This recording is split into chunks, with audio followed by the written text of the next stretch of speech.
Sagittarius, welcome sa iyong reading for the last week of April. Maraming salamat Sagittarius sa iyong pagsubaybay, support, and comments. Regarding personal reading services, mag-message privately po kayo sa aking official na Facebook page. Yung link at details nakalagay sa description below. Softness and gentleness. Yan yung kailangan na approach na gagamitin mo etong last week. No? Ito yung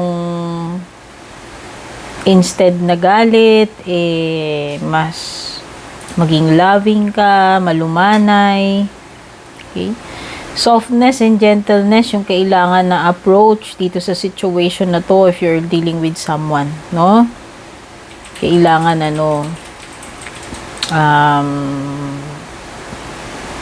hindi ano ba tawag doon? Hindi kamay na bakal.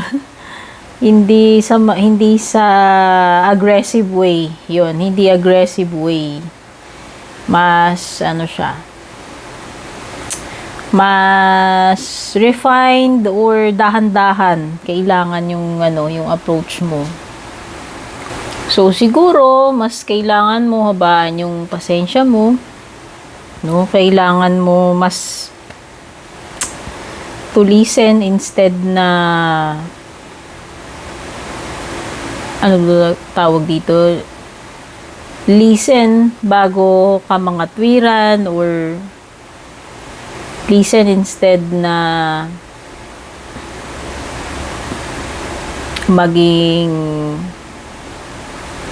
forceful sa mga words mo, no? Sabi ko nga maging gentle yung approach mo dito, whether sa pakikipag-usap, sa actions, dealing with anything or someone, no? Mas makakabuti na stop, look and listen muna. No, yun yung napipick up kong energy instead na walang preno, go. Okay? Siguro muna. Pause, listen. No, baka may mga matters na kailangan ng gentle approach, mahinahong paraan. Malumanay, mahinahon, dahan-dahan, diplomatic, no?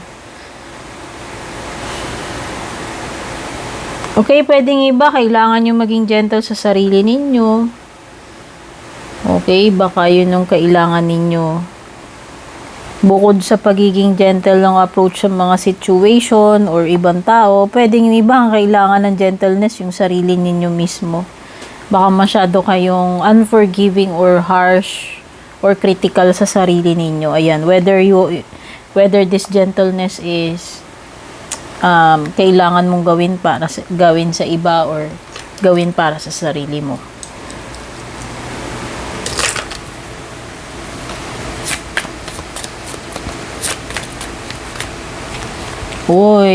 So may problem dito when it comes to health. There is something like an institution, pwedeng hospital or police station. Basta parang merong institution dito. Pwedeng iba may loss, no? So, be careful. Pag sinabi nating loss, pwedeng loss of a loved one. Ano man itong pwedeng mawala sa inyo. Okay? O, pwedeng pera, pwedeng opportunity, pwedeng relationship, or passing of some, or kakilala, loved one man yan. Basta meron dito. Or dealing with loss and pain.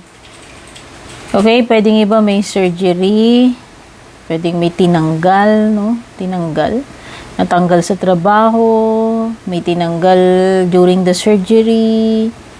Basta may loss, asahan ninyo na pwedeng may matatanggal, mawawala, maaalis sa inyo, no? Okay, and pwedeng merong Pisces energy. Pwedeng defeat or loss. Or dealing with the pain dealing with the pain or emotions na bunga nung pagkawala, no?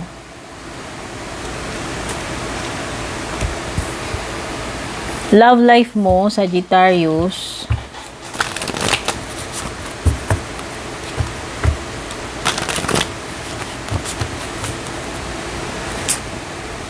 Ayan, yung tumalon. Law of attraction, you have been manifesting this relationship. Everything you want will soon be yours. So, may malapit na. Tupad na ito ngayong last week, Sagittarius. Ano man itong minamanifest mo, kung matagal mo nang minamanifest yan, anything na tungkol dito sa person or relationship ninyo, mapapasa iyo na yan.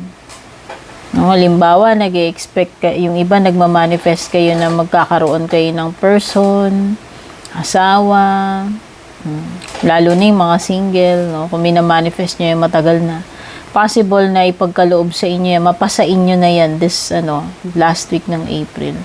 Or kung ano man itong gusto mong mangyari, no? Sa inyo, nung person mo, pwedeng mag-ano na yan, mapasa iyo na, sa inyo. O, halimbawa, gusto ninyo mag-asawa o person, ganito ganyan, makapagpundar kayo ng ganito ganyan, or gusto ninyo magpakasal na, yung mga hindi pa nagpapakasal, or meron kayong specific na goal na makapunta kayo sa Korea or etc.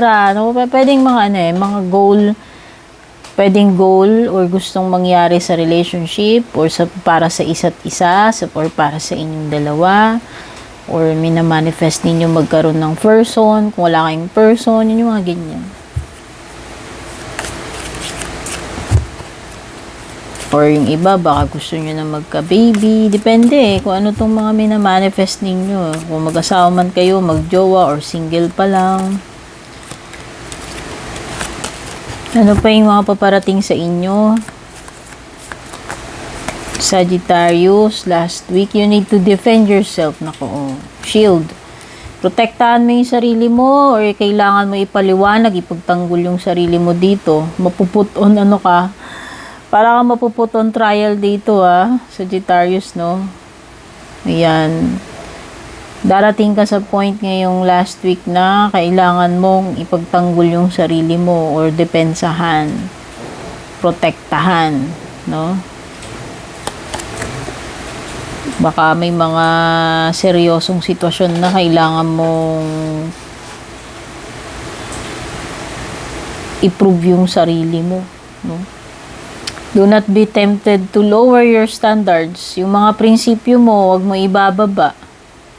Wag mo ibaba yung price tag mo dito, yung prinsipyo mo, yung values mo, manatili ka doon, mo yun. Wag mo i-sacrifice, wag mong hayang ma-disregard, no, itong mga bagay na sa tingin mo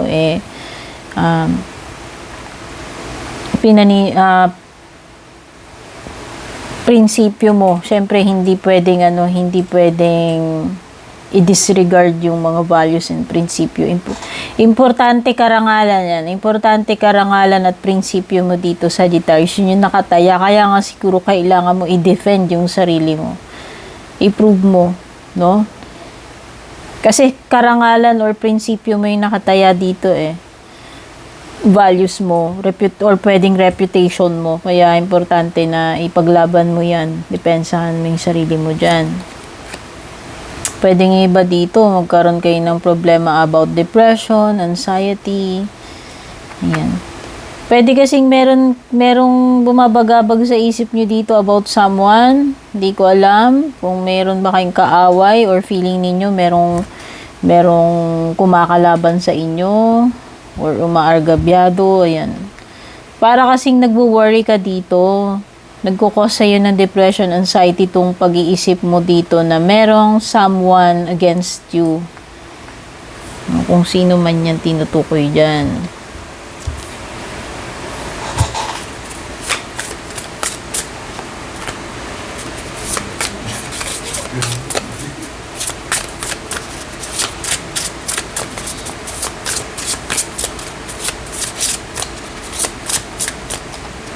Ayan, yung paglalaban dito, pwedeng karapatan, prinsipyo, reputasyon, karangalan mo, no? May ending talaga rito. Ending ng suffering. Ayan, so pwedeng iba kung meron kayong health problem dito and sasailalim kayo sa surgery, sabi ko nga, pwedeng may hospital environment dito. Basta, this is an ending of suffering and pain. Halimbawa, merong medical procedure or surgery na magbibigay sa inyo ng relief, no? Oo, medyo mahirap, masakit siya kasi surgery, pero in the long run, masosolve yung problema ninyo kung natanggal na yung dapat tanggalin. Kasi parang may matatanggal dito eh. Oh. Nakikita ko rin healing. Pain and suffering na magtatapos dahil dito sa ending na ito, kung ano man itong ending na to, finally, no?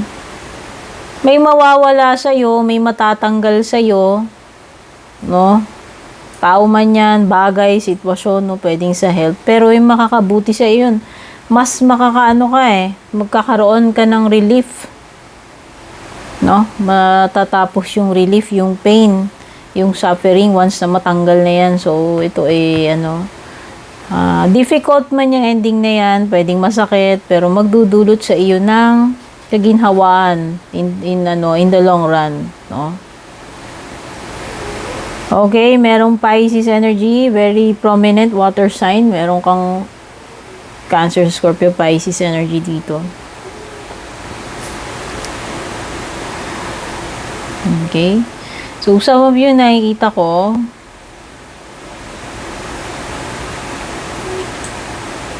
pinag-iisipan ninyo kung i-go nyo ba itong isang bagay na to or hindi. No? Para kasing may offer, niisip nyo siguro kung tatanggapin nyo ba yan. Basta may opportunity dito, may pagkakataon,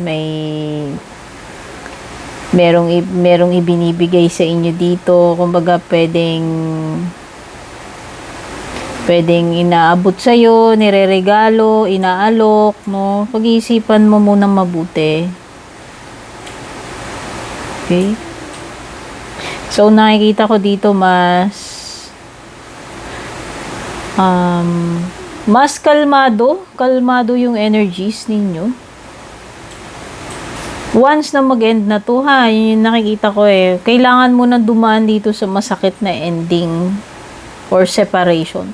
Separation, loss, or ending na magdudulot ng kaginhawaan sa'yo. And then after nun, mas magiging at peace ka na. Yan o, mas happier, mas kalmado, mas kontento. Yun yung nakikita ko energy. And kung meron mang offer sa'yo dito, yun na nga, pwedeng, sabi ko nga, may mga bagay dito. Siguro, pag-isipan mo muna mabuti. Kung i-go mo ba to, i-accept mo or hindi. Ayan, may nag-offer talaga sa'yo. Ayan. Businessman ito or romantic sense, nakikita ko, may offering. Peace offering man yan, or offering ng love, proposal, or reconciliation. So, nakikita ko dito kung pinag-iisipan mo mabuti, no?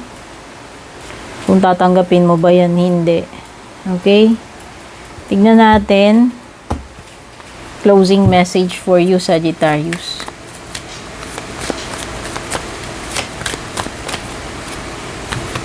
Meron kang youth. Your inner youth glows from within, enhancing your enthusiasm for life and giving you endless joy. Ensure your vitality never reduces as you grow, and that the rest of your days will be happiest you have a zest within you. Let it out and express your delight to others. I feel exuberant and full of joy. Meron ako nakikita dito something or someone na parang will make you feel younger or youthful again. No, parang meron something dito na lakas maka-inspire, makabata sa'yo. Okay, ano man itong bagay na to. Pwedeng dati mong ginagawa na parang nagbabalik ka doon, happy ka doon, kaya gagawin mo siya uli. No? Parang hindi ka napapagod dito, parang feeling mo you are never too old na gawin itong bagay na ito. No, whether this pertains to pagiging in love uli, no? Diba, sabi nga nung iba, pag na-in love tayo, bumabata tayo, or basta, there is something here na parang source of youth, enthusiasm, excitement, inspiration, na parang nakakapagpabuhay uli ng sayo, o parang mabibigyan uli ng kulay yung mundo mo, feeling mo parang bata ka uli, no? Basta, parang fountain of youth or joy or happiness or inspiration. Okay? Gawain man ito hobby or person na darating sa buhay mo or relationship, no? Take care. God bless, Sagittarius.